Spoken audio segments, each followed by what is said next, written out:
ఇంకొక ముచ్చట ఏంటంటే ఈ పాటలు రాయాలనంటే ఇంతగానం చదువుకున్నావు కదా మంచిగా. ఈ చదువుకునుడితో నీకు పెద్ద కొలువులు ఏం రాకపోయినా మంచిగా ఇట్లా ఇప్పుడు ఎంఆర్ఓలు డిఆర్డిఓలు గిసుంటి అన్ని వస్తాయి కదా తమ్మి. కరెక్ట్ ముచ్చట అడిగినావు. ఈ ముచ్చట మా అయ్య కూడా అడిగిండు నన్ను. మా నాన్న గవర్నమెంట్ ఎంప్లాయీ ఉంటుండే, ఆయన వాటర్ వర్క్స్ లో చేసేది. ఆయనకి ఇంకా టైం ఉన్నప్పుడు మా అన్నను నన్ను ఇద్దరిని కూర్చోబెట్టి ఎవరికి కావాలంటే జాబు నేను వాలంటరీ రిటైర్మెంట్ తీసుకుంటా, మీకు జాబ్ ఇస్తా బిడ్డ చేసుకోండి అన్నాడు. నేను వద్దన్నా మా అన్న వద్దన్నాడు. ఎందుకంటే ఒకరి కింద పని చేసుడు 9 నుంచి 6 గంటల డ్యూటీ ఆఫీసు ఇవి మాకు ఇష్టం లేకుండే. మా అన్న కూడా అట్లే చేసిండు. మా అన్న చాలా రోజులు విలేకరుగా చేసిండు, ఆ తర్వాత ఇప్పుడు HDFC బ్యాంక్ మేనేజర్ చేస్తున్నాడు. అప్పుడు ఇద్దరు వద్దన్నారు. మా అమ్మ అయితే మొత్తుకున్నది, వద్దురా నాయన బిడ్డ చేసుకుని రా జాబులు మీరని. మంచి పని చేసిండ్రు పాటు, లేకుంటే ఇప్పుడు నువ్వు ఈ రోజు ఈడు ఉంటువా కదా. నేను 9 నుంచి 6 వరకు ఏదో జాబ్ చేసుకుని వాటర్ వర్క్స్లో వరంగల్లో, ఖమ్మంలో, కొత్తగూడెంలో నేను జాబ్ చేసుకుంటే ఇవాళ నా పాటలు బయటకు వచ్చేటియా జనం నన్ను చూసి గుర్తుపట్టేవాళ్ళ. మరి మంచి పని చేసిండు తమ్మి. ఆ పూట నువ్వు ఏదైతే వద్దన్నావో అదే నీకు లక్ష్యం వెనకకి వచ్చింది అంతే. తమ్మి ఇప్పుడు పాటలు రాసుడు నువ్వు రాస్తా మంచిగా రాస్తావు, పదాల అల్లిక కానీ.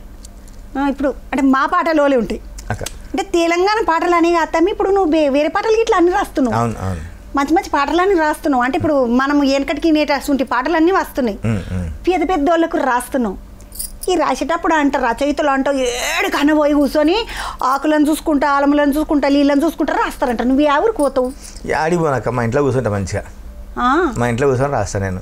ఇప్పుడున్న ఖర్చు లేకుండా చేస్తున్నావు తామి ముద్దుగా. నువ్వు ఖర్చు అని కాకుండా ఇప్పుడున్న ఈ జమాన్లో మనం ఏడుకోపోవాలని నేను ఎన్నో రాస్తా, నాకు పలికితేనే రాస్తా పాట, ఇట్లాంటి నడిచట్లేదు. వెనకంగా ఎవడో వచ్చి ఊరికి ఆ పాటను ఎత్తుకుపోతాడు అనుకొని పోతారు. అందుకనే మనం ఈ ఏమంటారు ఈ కంప్యూటర్ జమాన్లా, ఈ ఊరికే హడావిడి ఉన్న జమాన్లా బాగా బొచ్చని మంది వచ్చేసింది. ఇప్పుడు వాళ్ళ లోపల మనకంటూ ఒక గుర్తింపు తెచ్చుకోవాలంటే మనం ఏడంటే అటు రాయాలి అంతే. నీకు ఎంత పెద్ద జోక్ తెలియదు, మంచిగా సైలెంట్గా ఉండాలి రాసుకోవాలంటారు కదా. నాకు ఎంత ఎక్కువ రోజులు ఉంటే అంత మంచిగా వస్తాయి పాటలు. సప్పుడు ఎక్కువ ఉంటే నేను అట్లా రాస్తా.